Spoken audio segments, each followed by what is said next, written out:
Good morning friends. अभी तक आपको बताया इंपोर्ट प्रोसीजर।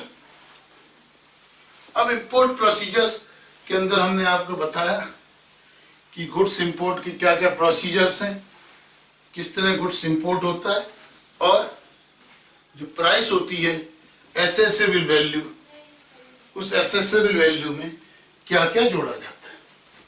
ठीक है, तो हमने अभी तक आपको जो बताया कि जो कस्टम ड्यूटी होती है,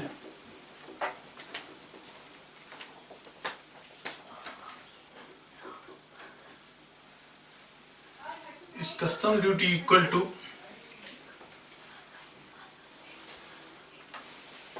आपको बताया assessable value of goods into rate of duty into rate of exchange.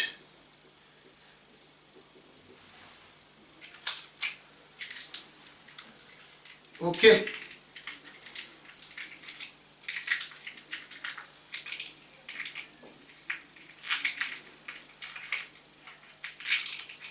हाँ जी, बात समझ में आती है? यस।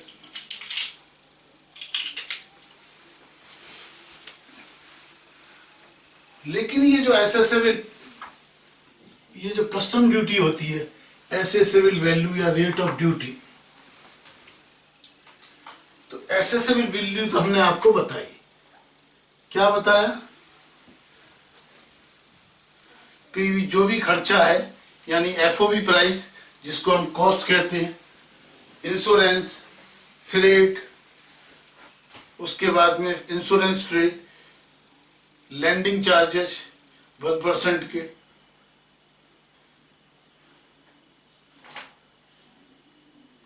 ओके। तो ये हमने सब आपको ऑलरेडी बताया। Cost date is FOB price, insurance, actual, और इफ नॉट तो 1.25% of FOB, freight, actual, if not ascertainable to 20%, or in the air if more than 20%,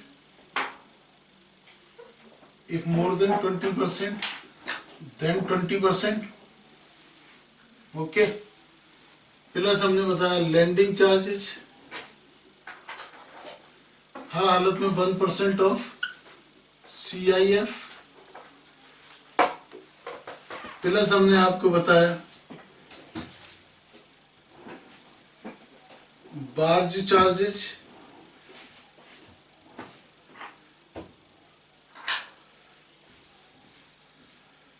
उसके अलावा कॉस्ट ऑफ गुड्स सप्लाइड,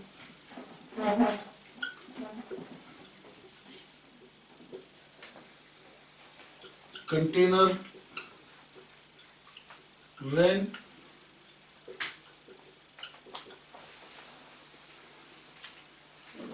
ठीक है। प्लस हमने आपको बताया डैमरेज ऑफ वेसल यानी वेटिंग चार्जेस, कंटेनर का रेंट या कॉस्ट यदि वो रिटर्नेबल नहीं है,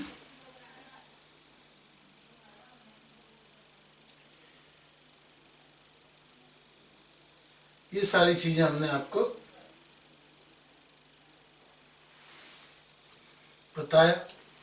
लेकिन ये जो है, कई बार क्या होता है, ये जो गुड्स है, ये जो कॉस्ट आती है, ये नॉर्मल कंडीशंस में, नॉर्मल कंडीशंस में गुड्स जितना है, जैसा है, जैसा है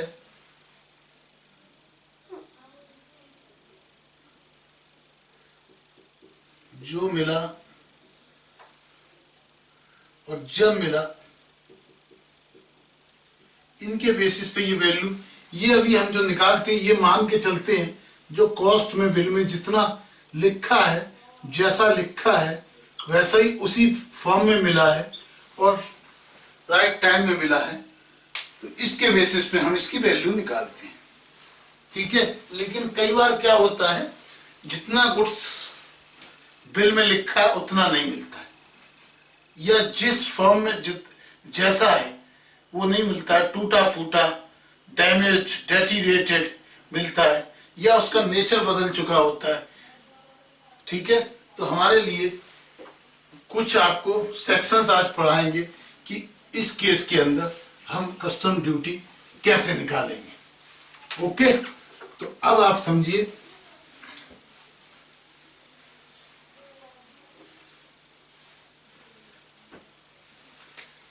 कि goods on which assessable value हमको निकालनी है। ठीक है। जिस गुड्स पर निकालनी है वो देखते हैं वो कैसा आता है। क्लियर। तो सबसे पहले हमें जाना होता है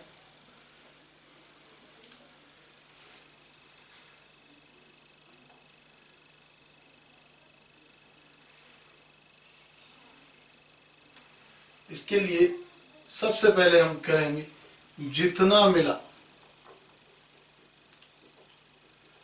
जितना मिला, उसके बाद हम जाएंगे जैसा मिला,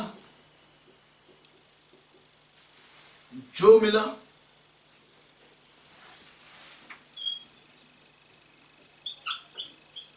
और जब मिला। ये चार चीजें हमें देखनी है। जितना मिला के लिए कुछ सेक्शंस हैं जो अभी हमें स्टडी करना है। क्या करना है? जितना मिला के लिए कुछ सेक्शंस हैं जो हमें स्टडी करने हैं। पहला सेक्शन है सेक्शन 13, दूसरा सेक्शन है सेक्शन 23 सब सेक्शन 1, तीसरा सेक्शन 70 और चौथा सेक्शन है सेक्शन 21। ओके। तो सेक्शन 13 क्या कहता है? हाँ जी, सेक्शन 13 क्या कहता है कि जिस दिन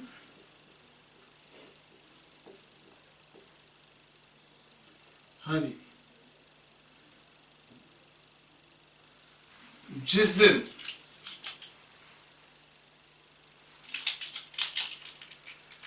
का मतलब क्या है? जिस दिन हमने ऑर्डर पास किया,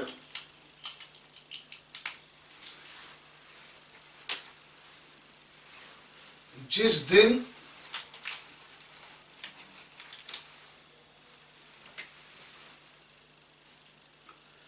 क्लियरेंस ऑर्डर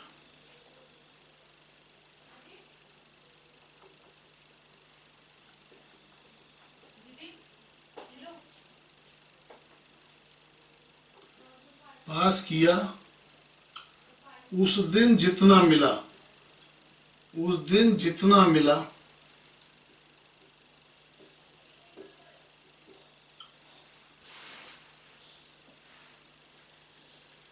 उस पर इंपोर्ट ड्यूटी इंपोर्टर से लेंगे,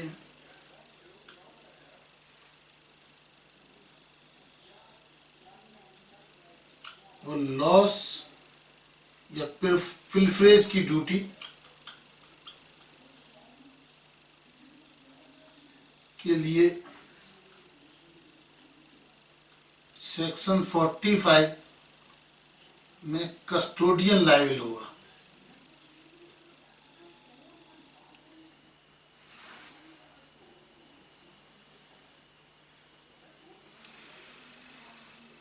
तो क्लियरेंस तक मान लो हमने इंपोर्ट किया, तो क्लियरेंस ऑर्डर कौन सा होता है?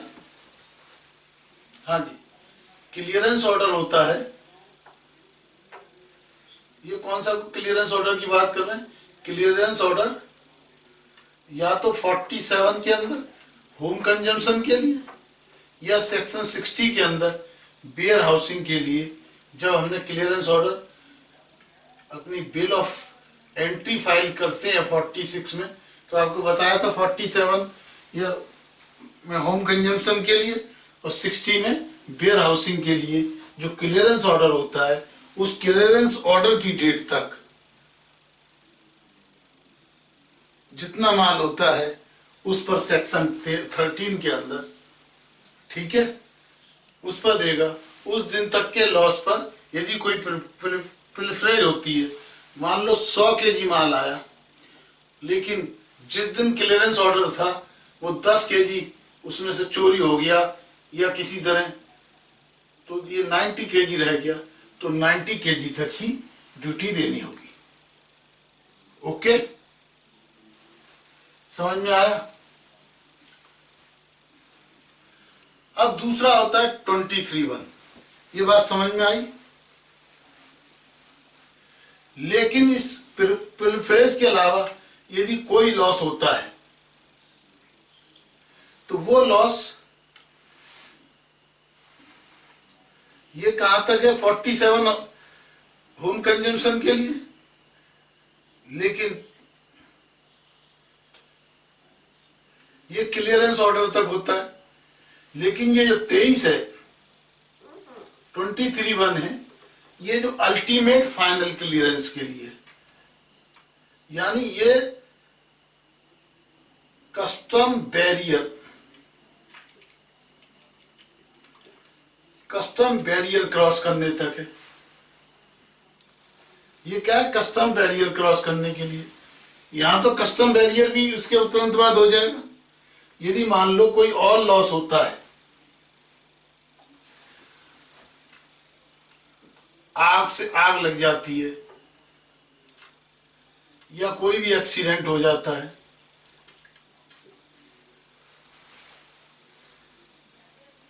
हाँ जी, तो 23(1) में यदि कोई और लॉस होता है, यदि कुल मिला के समझिए 13 के अंदर पिलफरेज होती है, तो वो जब तक हमारा क्लियरेंस ऑर्डर होता है वहां तक का लॉस माफ होता है। 23(1) में कस्टम बैरियर तक का लॉस लॉस पे ड्यूटी नहीं देनी होती। ये जो 70 है, ये कुछ वोलाटाइल गुड होता है। कौन सा होता है? वोलाटाइल गुड्स, जैसे स्प्रिट हो गई, उड़ जाती है, तो ये जो है, ये गुड्स कब तक होता है? जिस दिन वेयर हाउसिंग से क्लियरेंस होती है।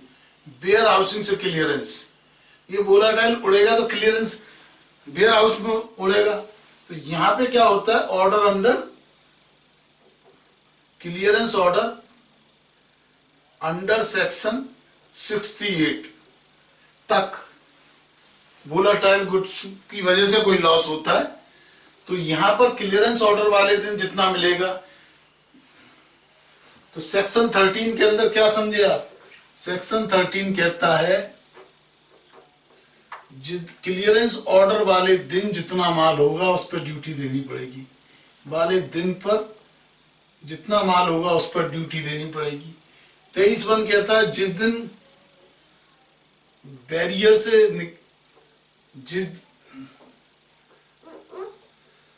जितना माल बैरियर से निकलेगा उस पर ड्यूटी देनी पड़ेगी,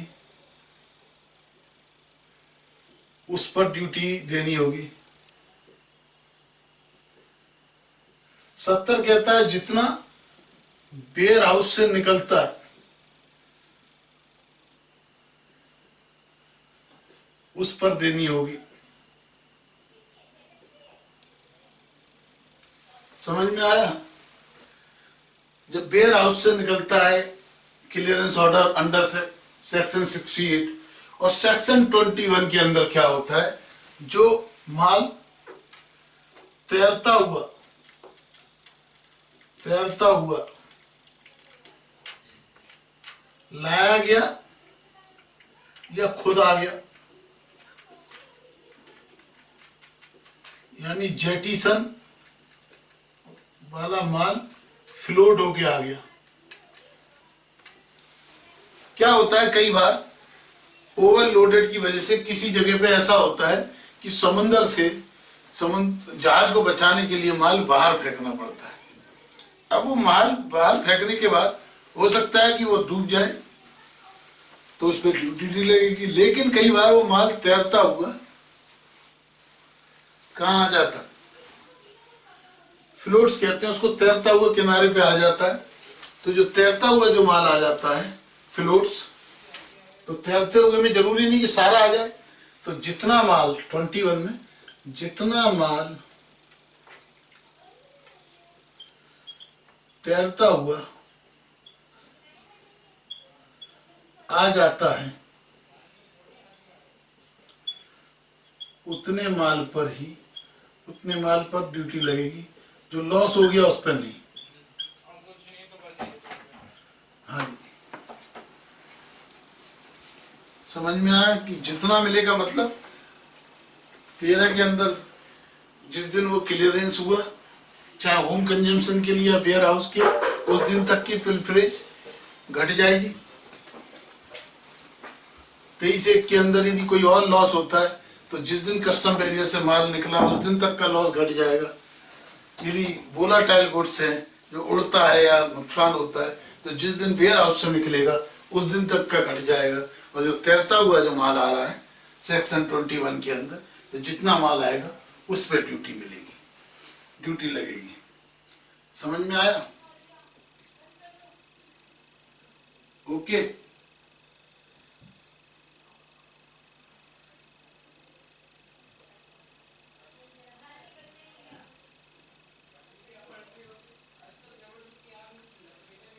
लेकिन यदि इन सब के अलावा 13, 21, 70 और 21 के अलावा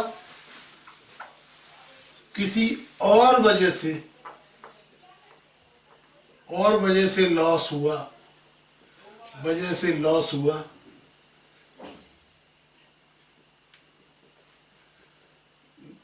तो पूरे पर ड्यूटी लगेगी।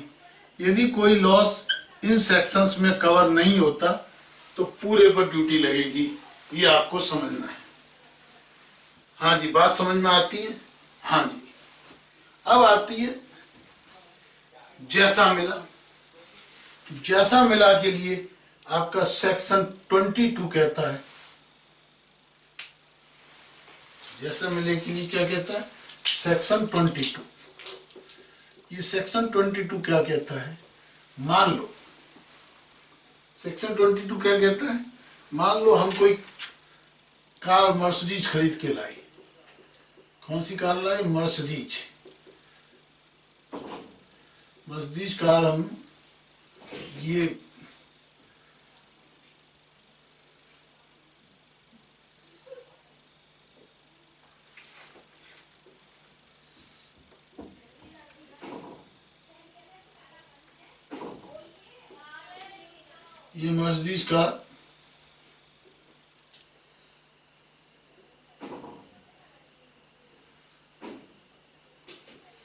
मर्सिडीज कार लेके आई। अब ये जो मर्सिडीज कार है, ये मान लो 1 करोड़ रुपीज की कार थी, लेकिन या तो ये डैमेज होगी या डेटीरियोरेट हो गई। डैमेज का मतलब दिखाई देने वाली चोट,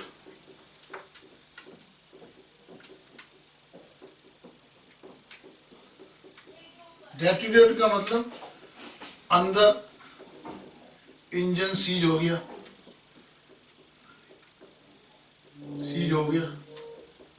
यानी उसकी वैल्यू, एक तो होता है जैसे हाथ पैर टूट गए आपके, और एक है आपका दिल टूट गया, वो दिखाई नहीं देता बाहर से। इसी तरह मशीन है, ये कार या तो एक्सीडेंटल हो गई, कवाड़ा हो गई, यहाँ पे कवाड़ा हो गई, ये बाहर से तो ऐसे ही रहा, लेकिन किसी वजह से, लॉस की वजह से पानी अंदर चला गया, कुछ हो गया, इसका इंजन ही खत्म हो गया। अब इसकी वैल्यू रह गई मान लो 1,00,000 रुपए ही कबाड़े की, ठीक है। और ये जो कबाड़ा हुआ इसमें इसमें इंपोर्टर या उसके एम्प्लॉय या एजेंट की कोई गलती नहीं थी, एम्प्लॉय या एजेंट की कोई गलती नहीं थी।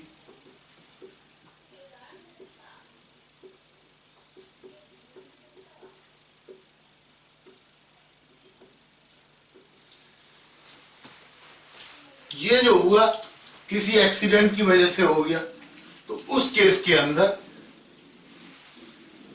जैसा मिला, अदरवाइज तो 1 करोड़ पे ड्यूटी इतनी लग जाएगी, 1,00,000 का माल कौन ले जाएगा।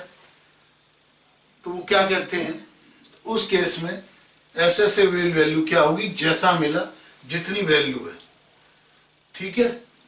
तो ये जो डेटीरेशन है, डैमेज है और डेटीरेशन है, ये जब तक वेयर हाउस से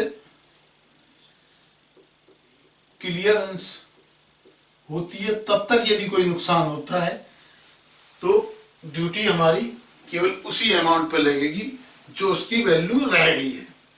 समझ में आया। जो एसेसेबल वैल्यू है कॉस्ट, अदरवाइज तो हम निकाल ही लेंगे कॉस्ट, इंश्योरेंस, फ्रेट। इस केस के अंदर वैल्यू हमारी ड्यूटी केवल उसी अमाउंट पर लगेगी जितने का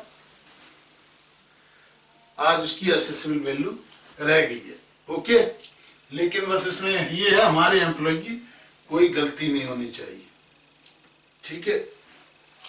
जो मिला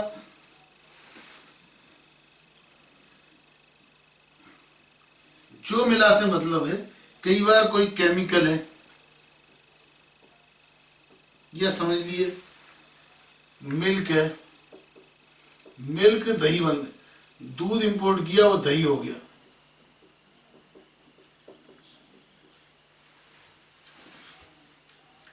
केमिकल है उसका नेचर चेंज हो गया,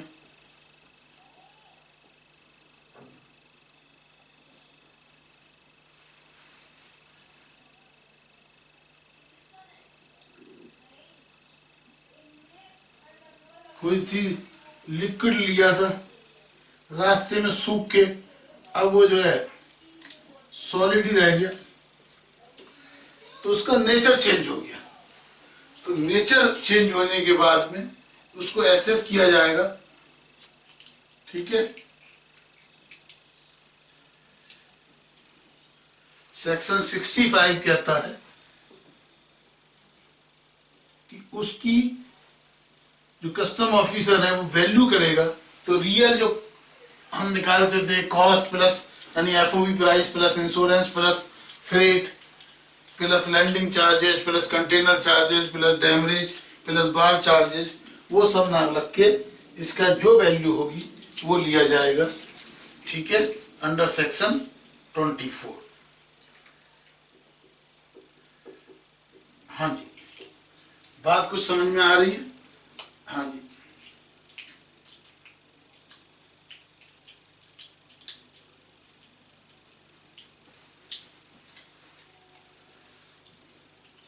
ओके। और ये जो जब मिला, ये हम ऑलरेडी आपको बता चुके हैं कि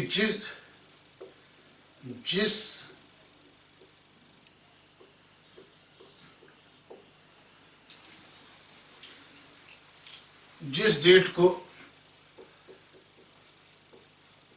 बिल ऑफ एंट्री फाइल होगी, चाहे वो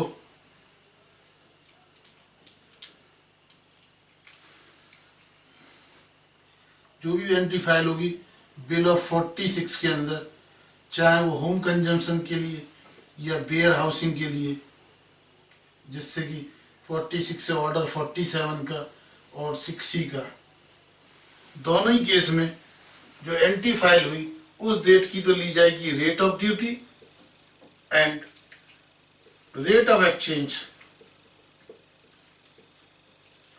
हाउस होम कंजम्पशन के केस में 46 वाली बिल ऑफ एंट्री का, और warehousing to home consumption 68 के केस में 68 वाली जो बिल ऑफ एंट्री है,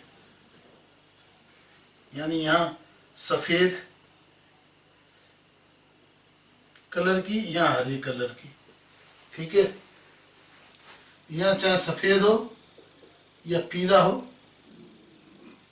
उस डेट की, ठीक है, जो बिल ऑफ एंट्री होगी उस दिन हमारी क्या होगा, उस दिन की rate of duty and rate of exchange लिया जाएगा। ओके, तो बात यहां तक समझ में आती है?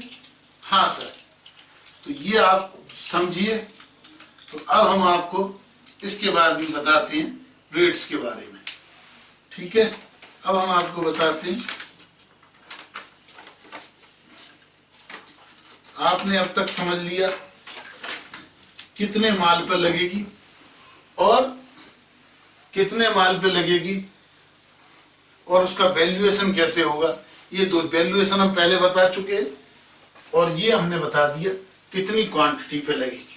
अब आपको समझना क्या है, थोड़ा थोड़ा हमने रेट भी बताया था, लेकिन थोड़ा डिटेल में आपको बताते हैं किस रेट पर लगेगी और कैसे लगेगी। ओके, तो आप समझिए। यदि ये आपने कॉपी कर लिया हो तो मैं अब आपको रेट के बारे में कुछ आइडिया दे देता हूं।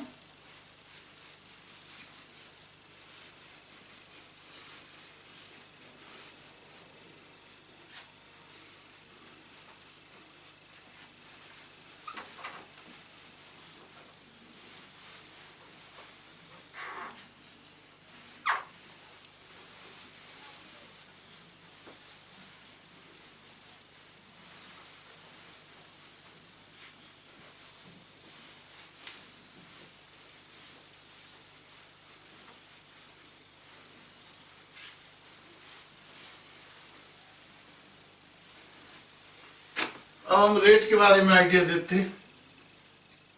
तो सबसे पहले आपको हम बताते हैं rate of duties. Rate of duty,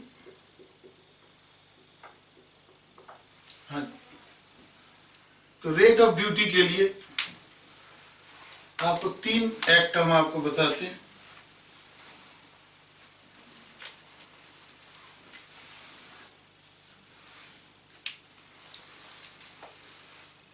That is Custom Act 1962, दूसरा custom tariff act,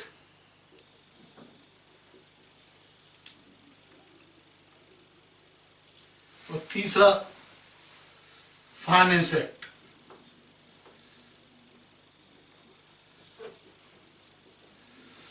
custom act के अंदर सेक्शन 62, जो हम पहले भी आपको बता चुके हैं, इसके अंदर लगती है बेसिक एक्साइज ड्यूटी। सेक्शन 12 के अंदर बेसिक एक्साइज ड्यूटी लगती है। कस्टम टैरिफ एक्ट के अंदर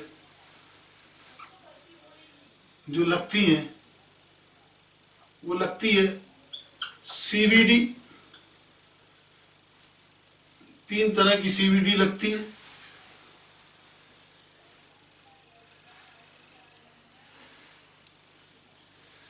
आप समझे, 4 तरह की सीवीडी। सीवीडी सेक्शन 31 की, सीवीडी सेक्शन 33 की, सीवीडी सेक्शन 35 की एंड सीवीडी सेक्शन 9 की।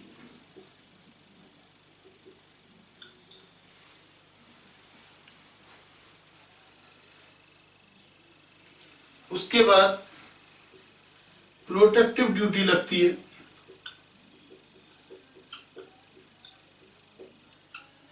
That is section 6। उसके बाद सेफ गार्डिंग ड्यूटी लगती है।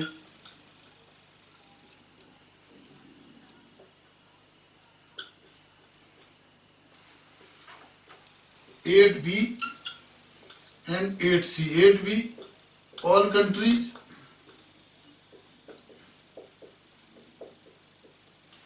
8C China. और एक ड्यूटी लगती है जिसको हम कहते हैं anti dumping duty. Anti dumping duty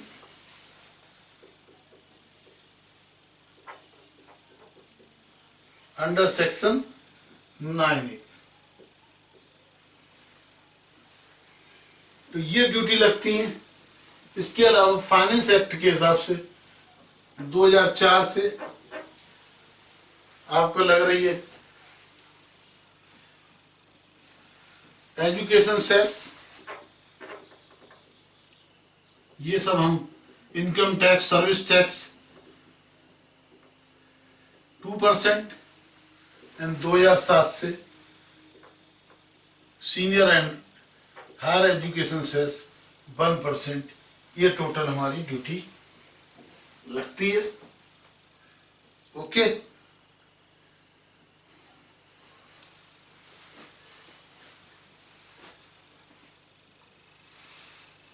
sorry. तो ये जो ड्यूटी क्या होती है, सीबीडी क्या है, व्हाट इज ये सीबीडी? इसको कहते हैं काउंटर बेलिंग ड्यूटी। काउंटर बेलिंग ड्यूटी का मतलब क्या है कि जो इंपोर्ट करने में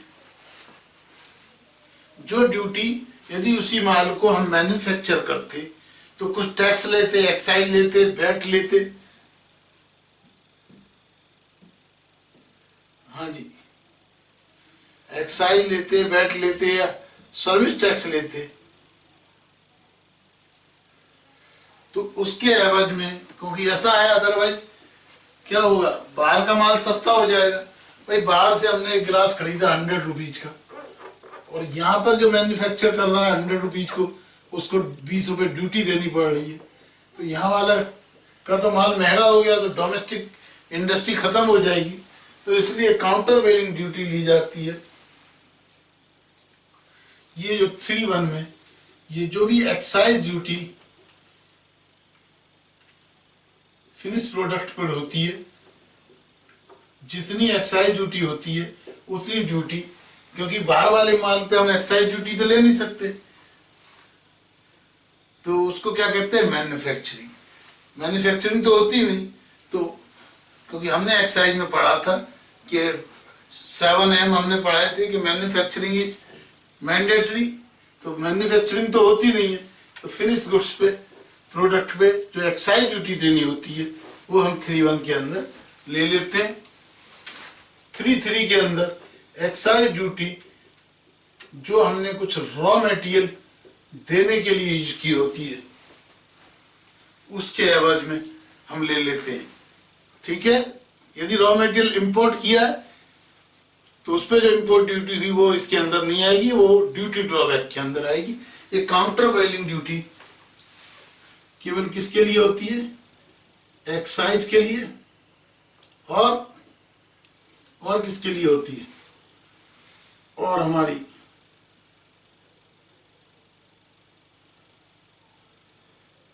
सर्विस टैक्स के लिए होती है। वैट पर तो एक्साइज ड्यूटी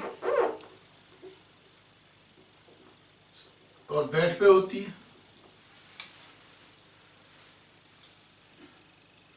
ओके, ये जो 3(5) वाली होती है, ये वैट जो भी दिया है, चाहे वो फिनिश प्रोडक्ट पे या रॉ मटेरियल पे जो वैट लगता है,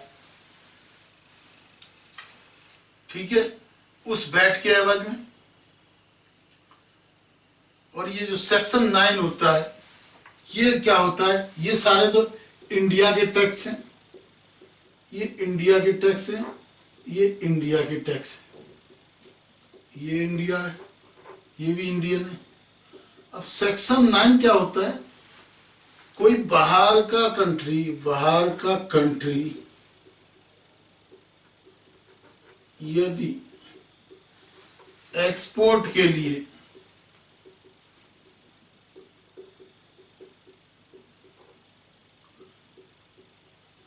अपने यहां सब्सिडी दे रहा है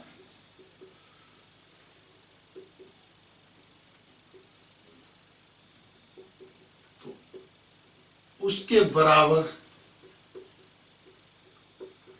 ड्यूटी इंडिया में इंपोर्टर को लगा देते हैं।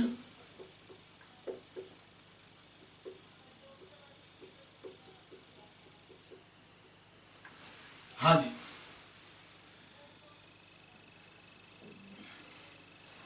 भाई बात ऐसी है, बाहर का ये जापानी है, हमारा माल ये 100 रुपए में, ये 20 रुपए हमने लगा भी दी। इसने क्या किया, जो भी इंडिया में एक्सपोर्ट करेगा उसको फॉरेन एक्सचेंज की उनको 25 रुपए वो सब्सिडी दे रहा है। तो 25 रुपए सब्सिडी दे रहा है तो 25 रुपए तो गवर्नमेंट में मिल रहा है, तो 75 रुपए में भी माल बेच देगा। बेच देगा या नहीं बेच देगा? यस। तो उस केस में ये जो सब्सिडी है ये देखकर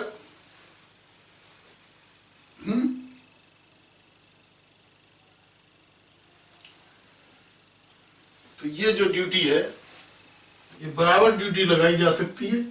ठीक है, ये ड्यूटी जनरली क्या है, प्रोविजनल लगा दी जाती है, प्रोविजनल, क्योंकि उसके बाद में हम देखते हैं एक्सपोर्टर ने कितनी सब्सिडी ली है, तो उस देखने के बाद में, फाइनल देखने के बाद में, ये देखने के बाद में उस समय प्रोविजनल लगा लेते हैं हम, अंदाजा लगा के उसको इतनी सब्सिडी मिली होगी और बाद में इसको फाइनल कर देते हैं। ठीक है, इस तरह की ड्यूटी जनरली क्या है, 5 साल के लिए लगाई जाती है और इसको एक्सटेंड किया जा सकता है 10 ईयर्स तक। हिंदुस्तान में 5 साल के लिए लगाते हैं और इसको 10 ईयर्स तक एक्सटेंड कर सकते हैं। ये आपको ड्यूटी होगी, इसको कहते हैं CVD against subsidy bye foreign country. हाँ जी, कुछ समझ में आया? तो ये काउंटर वेलिंग ड्यूटी क्या है, ये कुछ नहीं है, एक्साइज है, वैट है। ओके, अब ये प्रोटेक्टिव ड्यूटी क्या होती है?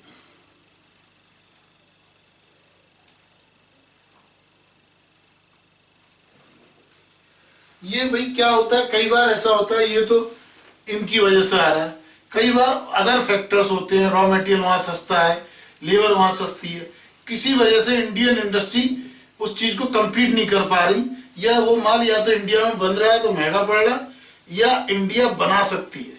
मान लो ये हमारा मार्कर है, ये वहां से आ रहा है 15 रुपए का, इंडिया में मैन्युफैक्चरिंग प्राइस, क्योंकि यहाँ मान लो इलेक्ट्रिसिटी के रेट ज्यादा है, प्लास्टिक के रेट ज्यादा है, यहाँ पड़ रहा है 30 रुपीज का। तो ये तो हो गया है गवर्नमेंट के टैक्स स्ट्रक्चर की वजह से। ये जो स्ट्रक्चर ये है, ये अदर फैक्टर्स की वजह से। तो इंडियन इंडस्ट्री को प्रोटेक्ट करने के लिए ये क्या करते हैं, ये 4 से, ठीक है,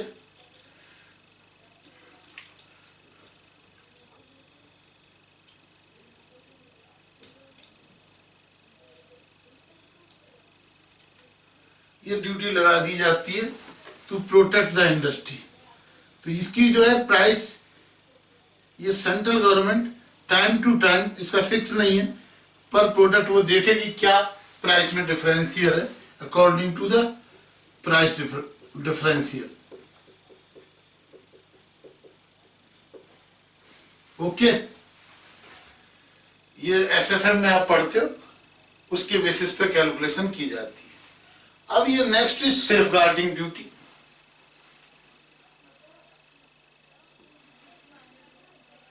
ठीक है, अब ये जो सेफ गार्डिंग ड्यूटी है, यदि कोई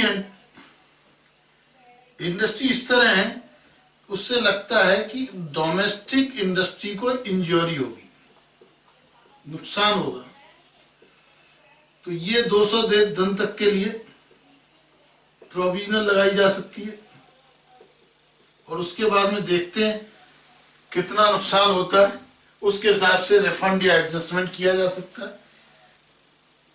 ठीक है, ये जो प्रोडक्टिव ड्यूटी है पहले 4 साल के लिए लगाई जाती है और उसको 10 साल तक के लिए एक्सटेंड किया जा सकता है, और इन वाली ड्यूटी को 5 साल लगाई जाती है और 10 साल एक्सटेंड। ये भी 5 से 10 ईयर थी, ये भी 5 से 10 साल तक लगाई जा सकती है।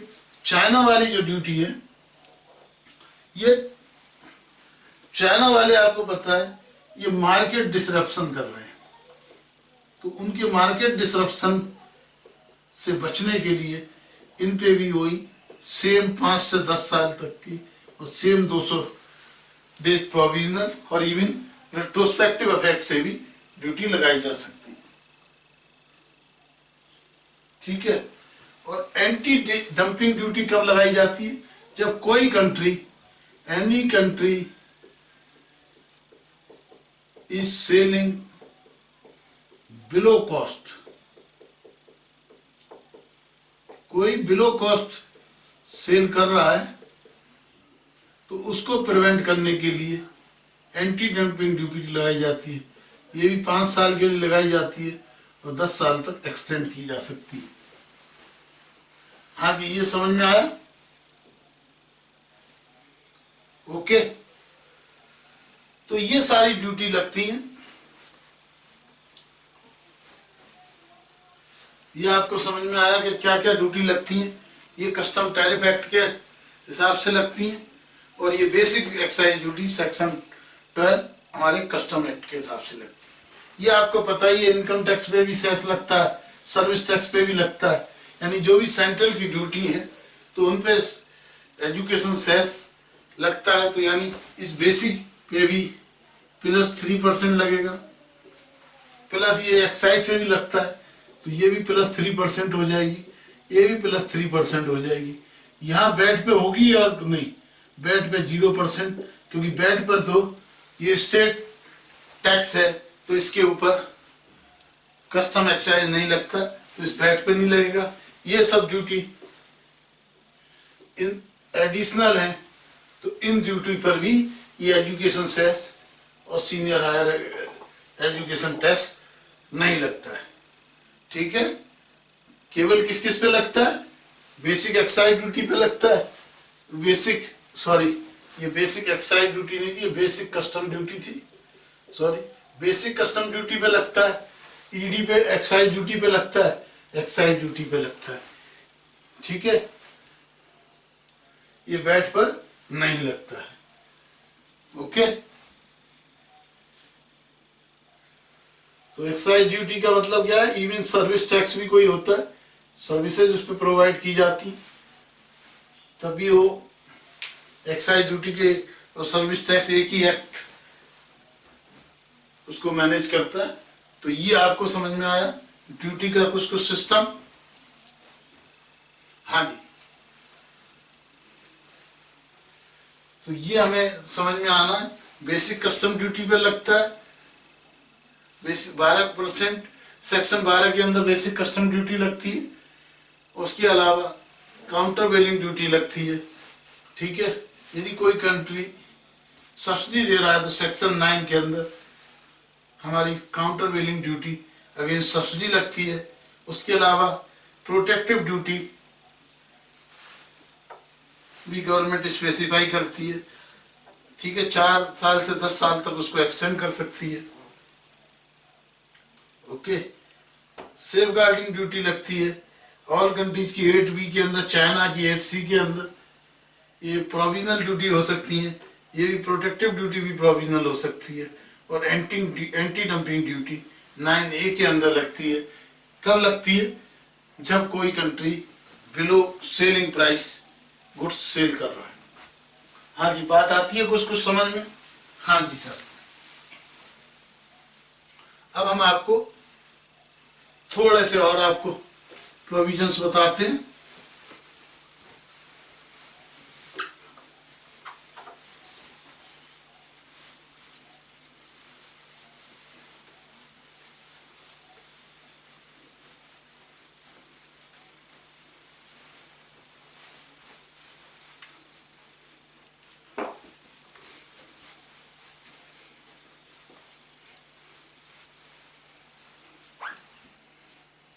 हाँ जी, अब आपको कैलकुलेशन का तरीका बताते हैं। ये तो लॉ बताया, कैलकुलेशन ऑफ कस्टम ड्यूटी, ठीक है।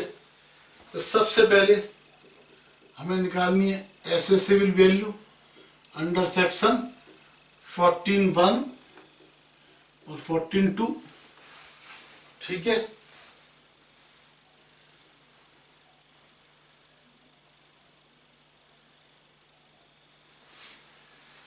तो ये 14(1) 14(2) के अंदर एसेसिबल वैल्यू हमने आपको बताई थी कैसे कैसे निकालते हैं, CIF प्लस प्लस ये करके एसेसिबल वैल्यू निकालते हैं। तो ये हमारी एसेसिबल वैल्यू आ जाएगी। मान लो ये अमाउंट है